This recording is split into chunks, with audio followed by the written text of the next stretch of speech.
Welcome to our viewers all over the world. Today, our focus is on Zimbabwe in southern Africa. In this documentary, Zimbabwe's Economic Downfall, a timeline of decline and surging infant and maternal mortality, we explore the root causes behind Zimbabwe's economic downfall and the untold human toll of the increase in infant and maternal mortality. Our goal is to inform, educate, and offer actionable recommendations. If you find value here, please like, share, and subscribe to support our mission.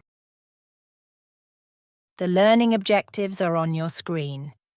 Zimbabwe's economy has experienced significant challenges, notably a sharp decline in GDP per capita between 1982 and 2008 due to various factors. Structural adjustment program prescribed by the IMF and World Bank, while intended to assist, often intensified economic difficulties. Recovery is projected to take decades, with adverse impacts on social indicators such as infant and maternal mortality rates. Despite these hardships, Zimbabwe is now on a slow but steady path toward economic recovery, aiming for long-term stability. From time immemorial, there were indigenous African peoples such as the San, Gizo, and Katanga-speaking people, residing in present-day Zimbabwe prior to the arrival of foreigners such as the British. Through unjust wars and conquests, the British colonized the area from the 1800s and renamed it Southern Rhodesia in 1923. The political struggle of the people, and, with the support of many African countries, the United Nations and the international community led to the first free elections in 1979 and liberation from tyranny and British rule in 1980. On your screen is a map of southern Africa with Zimbabwe and neighbouring countries. The country has a total area of 150,872 square miles. The total population is approximately 17 million people as of 2024. The capital is Harare. It is a landlocked country and is bounded by Mozambique to the northeast and east, South Africa to the south, Botswana to the southwest and west, and Zambia to the northwest. There are 8 provinces in Zimbabwe. They are Manicaland, Mashonaland Central, Mashonaland East, Mashonaland West, Masvingo, Matabeleland North, Matabeleland South, and Midlands. The 2 cities with provincial status include Bulawayo and Harare. The major languages spoken are Shona, most widely spoken, Ndebele English, and 13 other minority languages. The first democratically elected president of Zimbabwe was President Canaan Banana, who was in office between 1980 to 1987. The first prime minister was Robert Mugabe, who was in office between 1980 to 1987. Robert Mugabe subsequently became president of Zimbabwe and was in office between 1987 to 2017 when he was ousted. President Robert Mugabe, when in office as president, initially followed a socialist approach, investing in social programs, healthcare, and education, funded by strong agricultural exports and mining. By 2000s, radical land reform policies led to the collapse of agriculture. Monetary policy became highly expansionist, causing hyperinflation. President Mugabe's policy transitioned from socialism in the early years to a mix of Marxist-Leninist ideology with strong state control over key industries.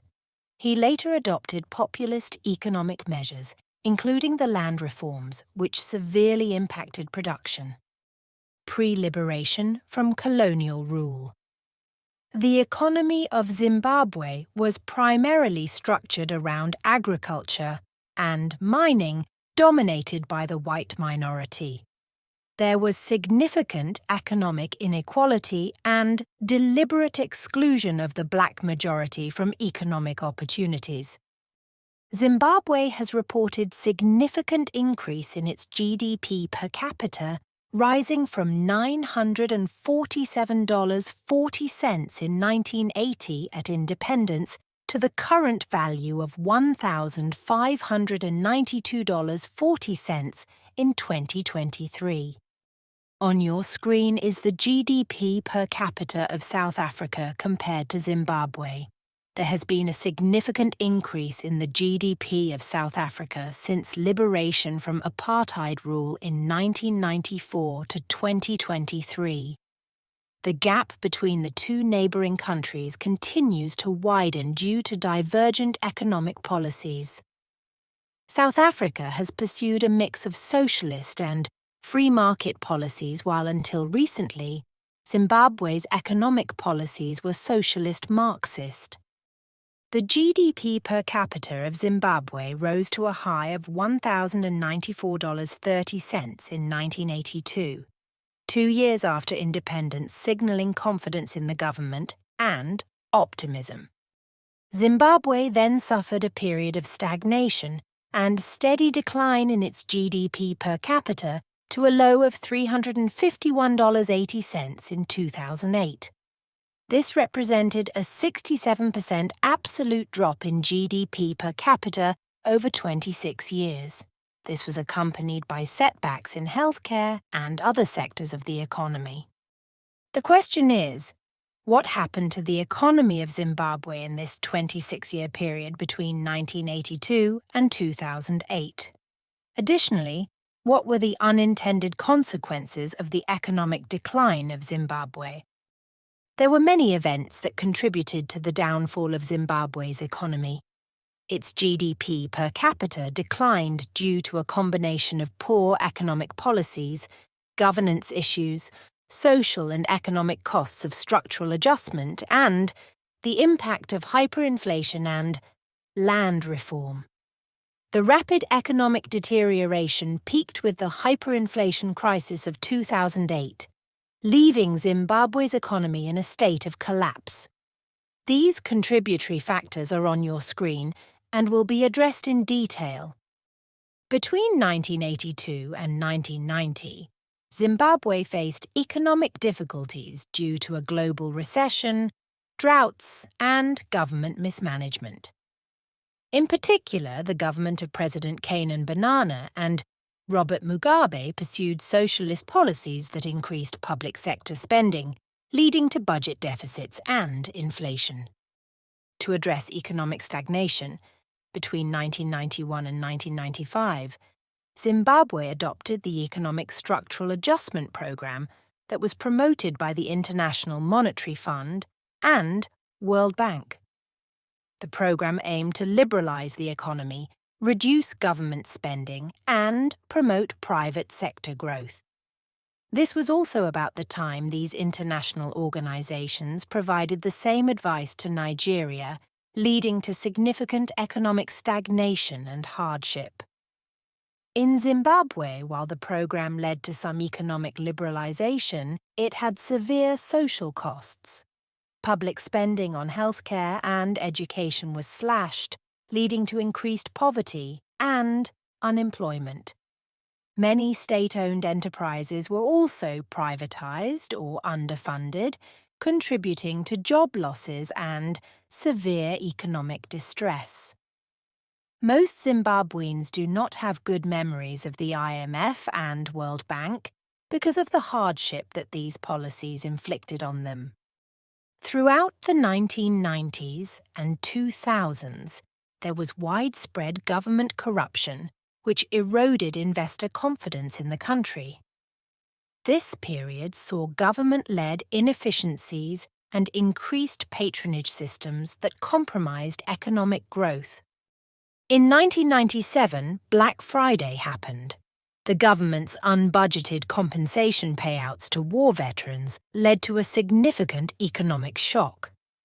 On November 14, 1997, known as Black Friday, the Zimbabwean dollar lost 70% of its value in a single day, signalling the start of serious economic turmoil. The government further strained the economy by engaging in military intervention in the Second Congo War. This led to drained state finances, diverting funds that could have been used for domestic economic development further exacerbating the budget deficit and inflation. To address inequalities from colonization, the government launched a controversial land redistribution program seizing white-owned commercial farms and redistributing them to black Zimbabweans. The process was often chaotic and violent, leading to a drastic decline in agricultural output. Agriculture, which was a backbone of Zimbabwe's economy and a major foreign exchange earner, suffered immensely because most of the recipients of the government redistribution program did not have the technical ability or know-how to run the farms, resulting in a sharp decline in productivity leading to food shortages, loss of export revenue, and a further contraction of GDP. At independence in 1980, one Zimbabwean dollar exchanged for $1.47. By 1990, approximately one Zimbabwean dollar exchanged for 38 US cents. By 2000, 55 Zimbabwean dollar exchanged for $1. By 2010, the hyperinflation phase led to the abandonment of the Zimbabwean dollar and the economy adopted a multi-currency system, $1 exchanged for $1 due to dollarization. In 2020, Zimbabwe reintroduced the Zimbabwean dollar, which quickly depreciated. Approximately 81 Zimbabwean dollar exchanged for $1 by the end of 2020. As of 2024, due to ongoing economic challenges, significant depreciation continues, with the exchange rate at around 5,000 Zimbabwean dollar for $1. By the mid-2000s, the government resorted to excessive money printing to finance budget deficits and public spending, resulting in hyperinflation. Inflation reached an astronomical rate of 89.7 sextillion% by November 2008. The Zimbabwean dollar lost its value to such an extent that it became essentially worthless. People reverted to bartering and using foreign currencies, further collapsing economic activity and GDP per capita. In response to political repression, human rights violations and the land reform program, Western countries imposed targeted sanctions on key political leaders and entities. While these sanctions were not directed at the general economy, they affected foreign investment and international financial aid. Zimbabwe's strained relations with international financial institutions led to limited access to financial assistance and foreign direct investment. From 2008 to 2024, Zimbabwe's economy showed periods of improvement and partial recovery due to a series of economic reforms, stabilization measures, and regional and international changes. Here's an overview of the key reasons behind these improvements.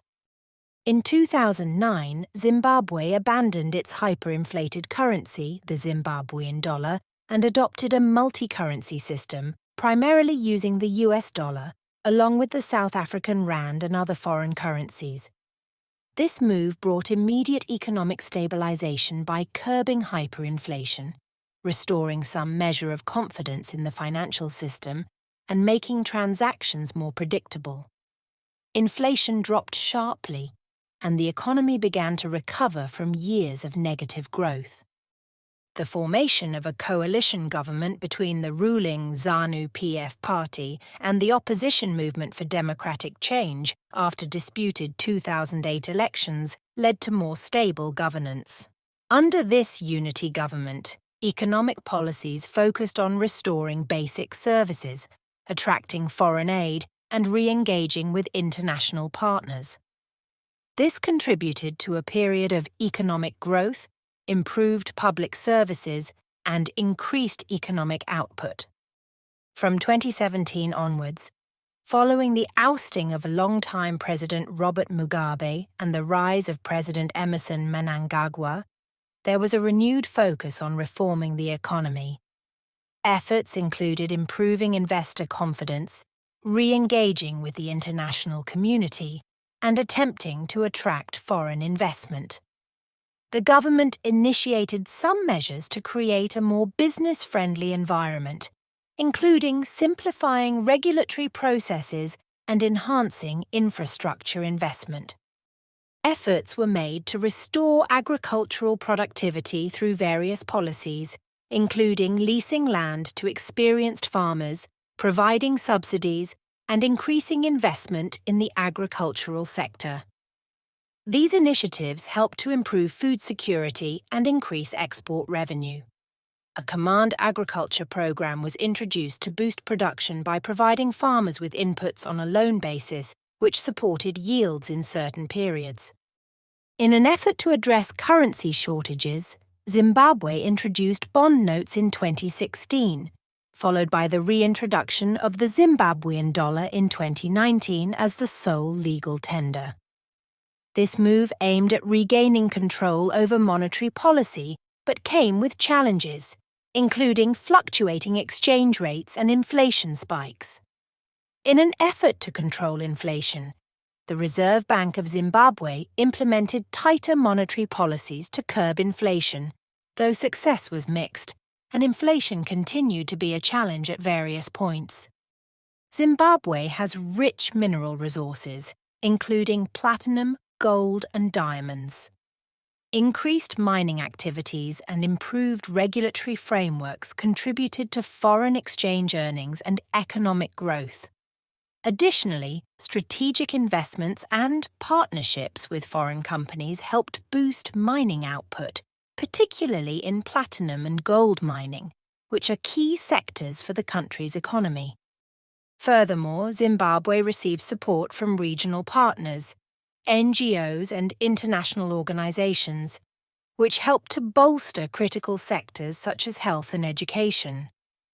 Efforts were made to engage with the IMF, World Bank, and other lenders to discuss debt relief and restructuring, although debt and arrears remained a significant challenge.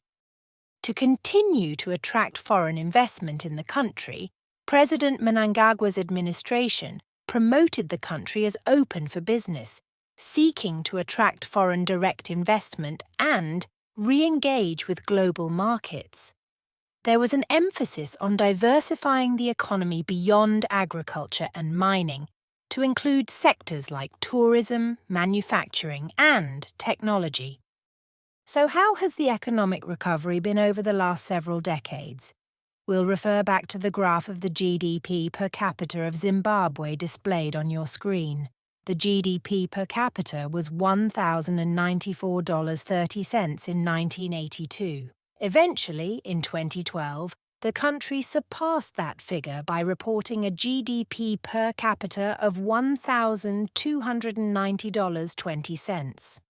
The economic decline of the country took 30 years, that is, 3 decades, for Zimbabwe to surpass the GDP per capita of $1,094.30 recorded in 1982. All of this can be solely tied down to the bad economic policies of the government of Zimbabwe, corruption and mismanagement. A lot of time was wasted, thus setting the country significantly back economically. Let us now explore the unintended consequences of the economic decline of Zimbabwe on the health sector. On your screen is a graph of infant mortality rate in Zimbabwe between 1960 and 2022. The infant mortality rate in 1980 was 71 and 65 in 1982. It reached a nadir of 51 in 1988 and 1989. As the economic crisis worsened, the infant mortality rate, instead of continuing to drop, demonstrated increases in the late 90s and 2000s. These coincided with the period of severe economic downturn in the country. In 2012, Zimbabwe recorded a reduction in infant mortality rate below the nadir of 51 in 1989. In simple terms, it took 23 years for Zimbabwe to report an infant mortality rate lower than what was previously reported in 1981. In that period of time, a lot of Zimbabwean children lost their lives. Zimbabwe also reported an increase in maternal mortality ratio during the period of its economic downfall, based on available data. Zimbabwe reported its lowest maternal mortality ratio of 388 in 2000, as depicted on the maternal mortality ratio displayed on your screen. The maternal mortality ratio continued to increase till it reached the highest value of 685 in 2008. This is not coincidental. Serious economic decline as experienced by Zimbabwe is typically reflected in an increase in death in vulnerable groups such as pregnant mothers, infants and under 5 children. It took 17 years for Zimbabwe to record a reduction in maternal mortality ratio, lower than what was reported in 2000, 388. In that 17-year period, many pregnant Zimbabwean mothers had died, an unintended and unforeseen consequence of the economic downfall of Zimbabwe. We have reported similar findings of a reduction in the rate of decline in under 5 mortality rate in Nigeria during the period of austerity measures and structural adjustment program between 1981 and 1990. These were policies promoted to Nigeria by the International Monetary Fund and the World Bank Group in the 1990s and accepted and implemented by the military regime of General Ibrahim Babangida. Let us summarize and provide our recommendations. Zimbabwe's economy shows signs of improvement, but sustained efforts are vital for lasting progress. The government must address deep-rooted issues such as corruption, political instability and inflation, beyond investment and policy changes. The IMF and World Bank emphasize the need for reforms in governance, fiscal discipline and transparency. Managing arrears and debt sustainability is crucial for international support. While President Mnangagwa's administration pushes for recovery, legacy issues persist. Prompt action is needed for future stability. Delayed action risks deepening poverty, worsening social conditions, and undermining long-term stability. We extend our best wishes to the people and government of Zimbabwe as they pursue meaningful economic recovery. If you enjoyed this video, don't forget to like, share, and subscribe. This has been a presentation of Apomulero Media LLC. By subscribing, you ensure you don't miss out on our future videos that delve into fascinating topics from around the world.